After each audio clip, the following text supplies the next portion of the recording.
Здравствуйте, друзья! Сегодня мы с вами поговорим о мощном домашнем роутере Xiaomi AC2100 с хорошим покрытием в условиях городских квартир и удобным управлением через приложение из любой точки мира.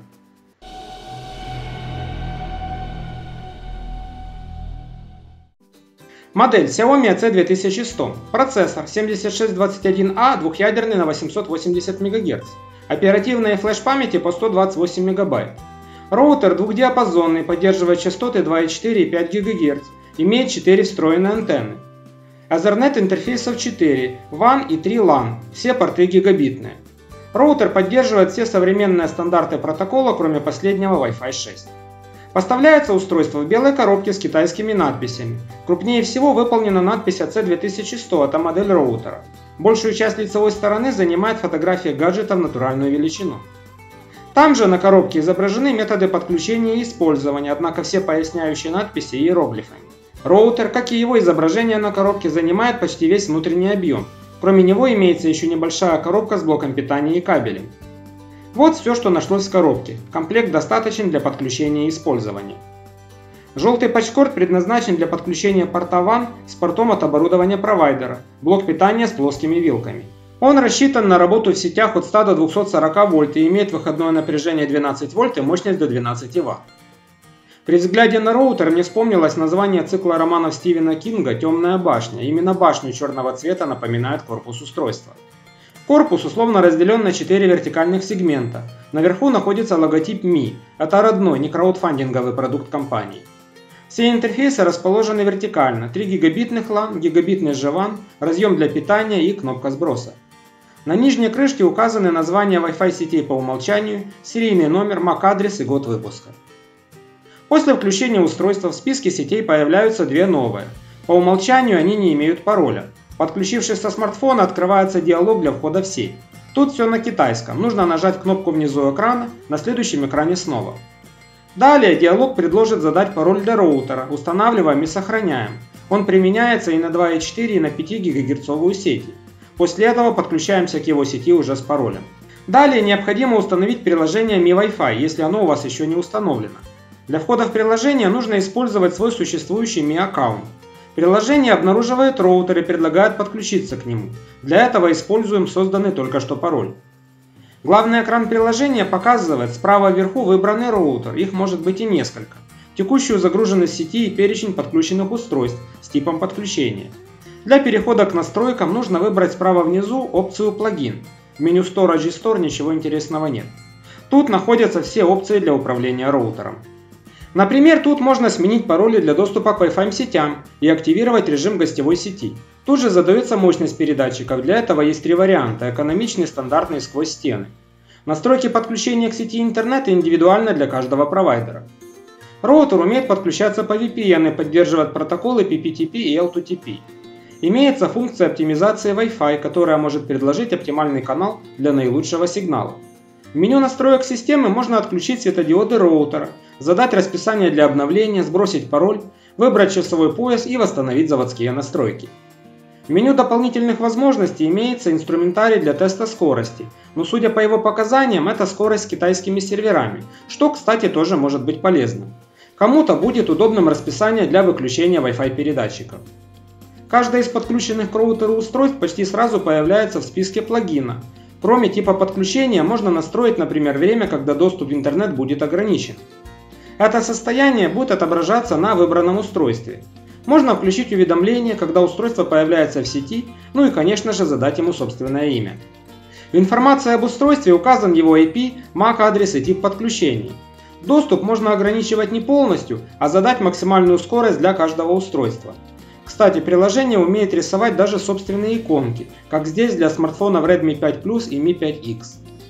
При необходимости можно активировать гостевую сеть, устройства в которой будут иметь доступ в интернет, но не увидят устройства в домашней сети. Если для Mi Wi-Fi использовался тот же Mi аккаунт, что и для Mi Home, то роутер появится и тут.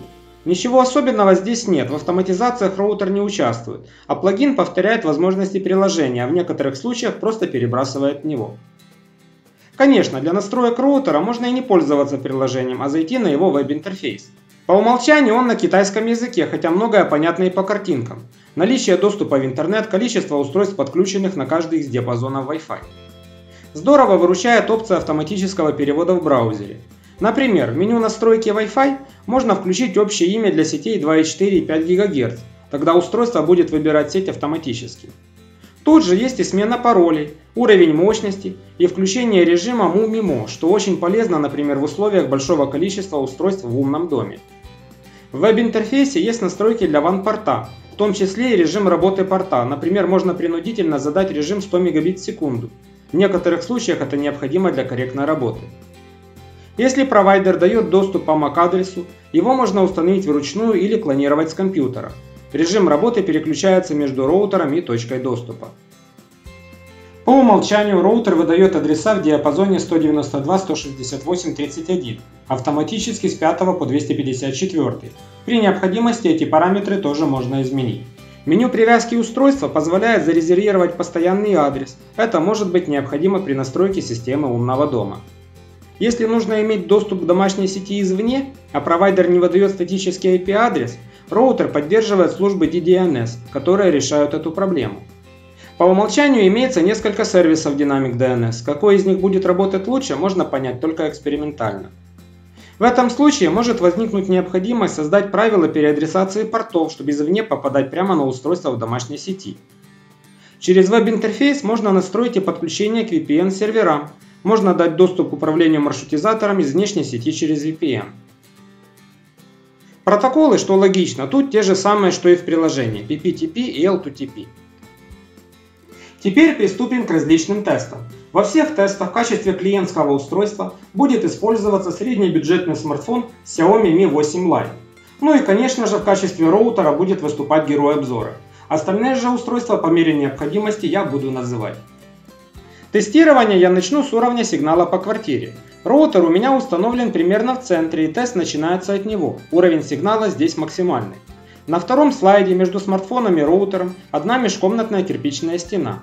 На третьем стена с водопроводными трубами плюс межкомнатная, но с дверным проемом.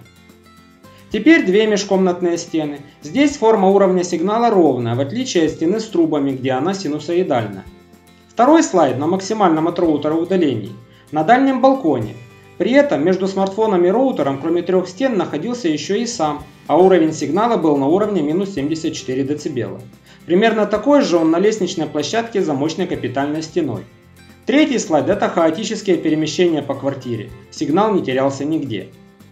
Самый простой и не очень показательный тест скорости при помощи приложения SpeedTest.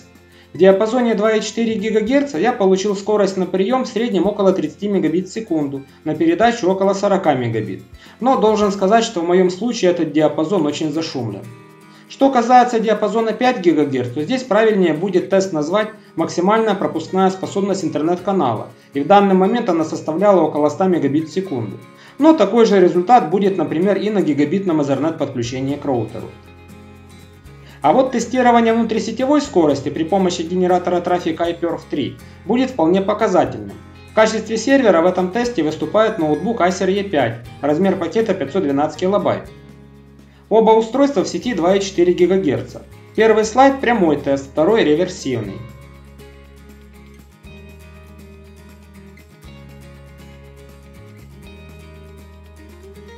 Оба устройства в сети 5 ГГц, аналогично, прямой и реверсивный тест. У него в команде есть ключ R.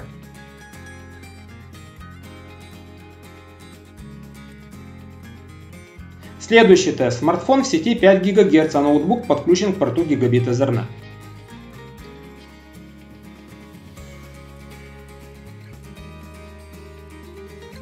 Теперь в качестве сервера одноплатник Orange Pi PC2. На таких обычно разворачиваются системы умного дома.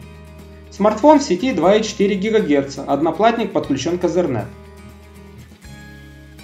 Результат теста 5 ГГц Ethernet оказался выше, чем при тесте с ноутбуком. Это связано с тем, что часть ресурсов порта использовались Windows. Я считаю, что данного роутера будет вполне достаточно для домашних нужд.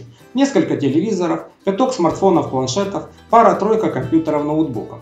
Если говорить о системе умного дома, то я предполагаю, что данный роутер потянет штук 30 умных устройств. И напоминаю, что устройство, которое находится в диапазоне ZigBee, ресурсы роутера не задействуют. На этом все. Если у вас остались вопросы, задавайте их в комментариях к этому видео. Если видео вам понравилось, ставьте лайки. Если вы не хотите пропускать новые выпуски, подписывайтесь на мой канал. Дальше будет еще интереснее. До новых встреч!